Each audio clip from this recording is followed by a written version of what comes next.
Hi, I'm August Keller, and this is my review of Warfare. So, Warfare is an exercise in realism. It is very committed to just the plot. Like, it really exclusively prioritizes the things that happened. It really kind of intentionally abandons a lot of storytelling fundamentals. It doesn't have very broad a scope. It's just a chamber piece, one series of events, one location, one day. There isn't even really like a three-act structure, arguably. It's just kind of, there's a first act where things are kind of ramping up, and then things just kind of happen, and then it ends. I guess you could say that's a three-act structure, but not very traditional. There's no arcs, there's no character development at all. It's just these characters in this place. And normally, I think, I knock movies for that when that's done accidentally, but this is a very intentional choice. It's very much trying to be immersive. It's visceral. It's just very matter of fact.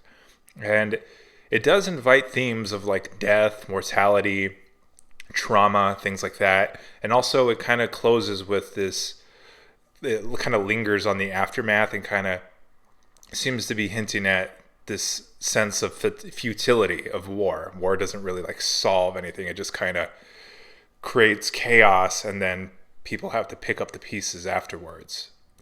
So, I really like that kind of thing. I like all that actually.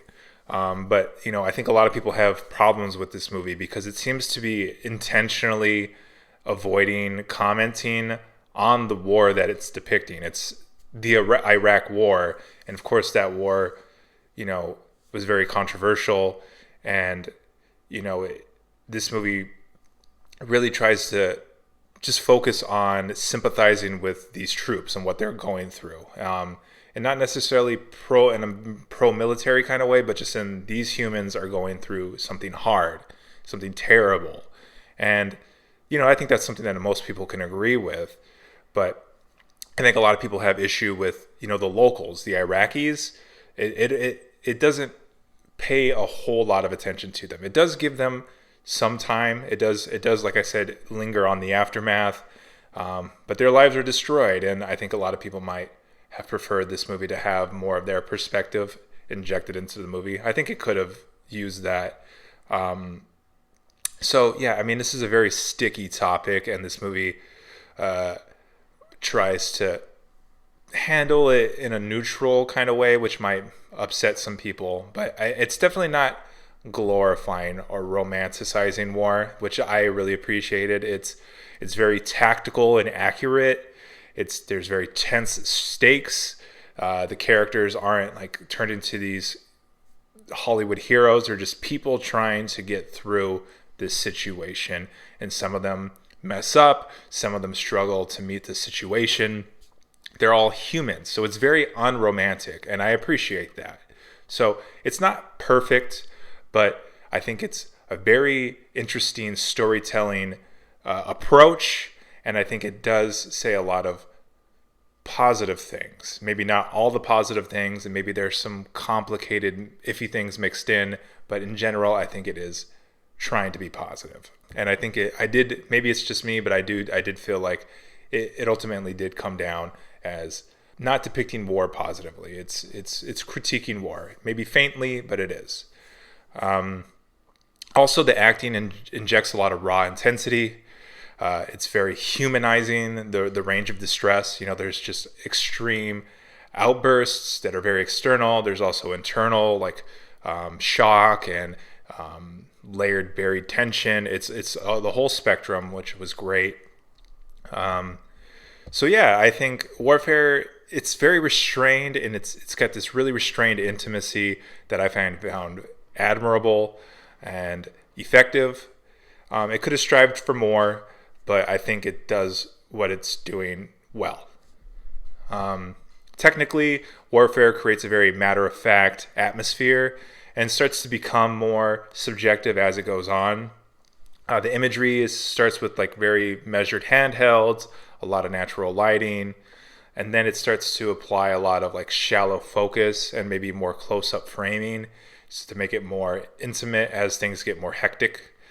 The editing kind of like is like real time, but also kind of condensed real time, which I thought was really effective. It utilizes a lot of pace shifts where it's like slow and building tension, and then it has these bursts of action.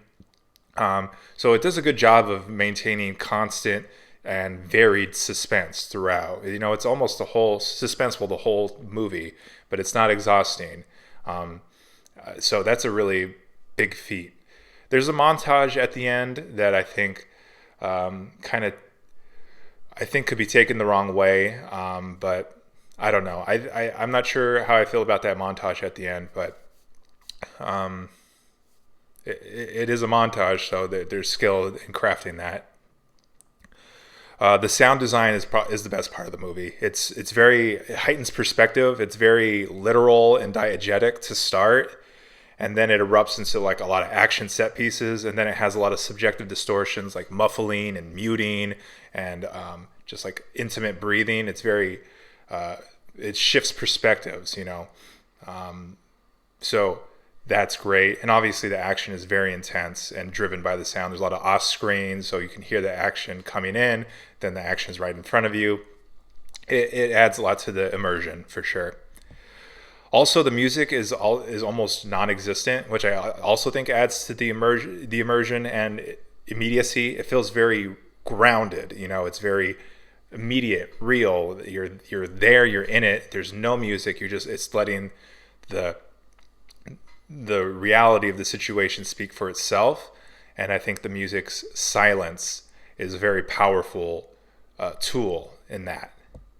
The production design creates a very accurate and detailed sense of place. It seems to be literally where this thing happened, or a very similar place. The cast has a lot of abundant up-and-comer talent. I wouldn't be surprised if many of these cast members end up being leading men somewhere down the line. It seems like some of them are already on their way. And there's a good amount of diversity too. Maybe not the best diversity in the world, but there is some, so I appreciated that. The effects convey a lot of graphic violence through blood, pyrotechnics, prosthetics, and some CGI. There's only like atmospheric CGI. So it really makes it visceral. So yeah, at the very least, Warfare is a gripping display of immersive filmmaking. Politics aside, and I do think the politics of it are agreeable generally.